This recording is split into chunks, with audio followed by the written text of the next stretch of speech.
अस्सलाम वालेकुम, कैसे हैं सब लोग। मैं डॉक्टर नसरीन मंसूर चीमा एक नई वीडियो के साथ हाजिर हूँ। सबसे पहले जो मेरे चैनल मेडिकल इन्फोटेक पर न्यू है वो जल्दी से चैनल को सब्सक्राइब कर लें ताकि आने वाली नई वीडियो आप तक बआसानी पहुँच सके।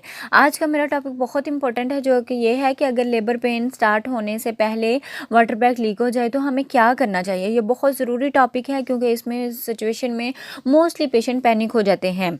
जी, तो सबसे पहले मैं उन पेशेंट की बात करूँगी जिनका टाइम पीरियड पूरा हो चुका है, लेबर पेन स्टार्ट नहीं हुई, 37 वीक्स हो चुके हैं, सडनली वाटर लीक हो गया है, तो इस सिचुएशन में फ़ौरी हॉस्पिटल पहुंचना होगा आपको। आपका लेडी डॉक्टर जो है कंफर्म करेगी कि वाकई वाटर बैग लीक हुआ है या नहीं, एग्जामिन करेगी और साथ ही एक और बात को नोट करेगी कि वाटर बैग लीक होने के साथ साथ बॉडी का कोई ऑर्गन तो नहीं बाहर आ रहा। अगर बच्चा टेढ़ा है, उल्टा है, मतलब नॉर्मल पोजीशन में नहीं है, तो इस सूरत में मोस्टली वाटर बैग के साथ कॉर्ड भी बाहर आ जाती है।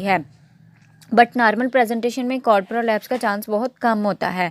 दूसरी इम्पोर्टेंट बात इसमें इस लीकेज में हम साथ साथ इसका कलर भी चेक करते हैं। अगर तो पानी की तरह है, इसका मतलब ये है कि नॉर्मल है, ये बेबी का यूरिन होता है जो बिल्कुल कलरलेस होता है।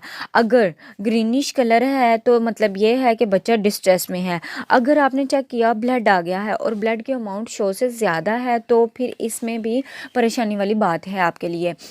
अभी इसके बाद करना क्या है, इसमें हम 12 आवर्स तक वेट करेंगे ताकि पेन्स शुरू हो जाएं, या हम खुद पेन्स लगवा सकते हैं क्योंकि वाटर बैग लीक होने के बाद वो मोस्टली चांस होता है कि इन्फेक्शन हो जाएगा।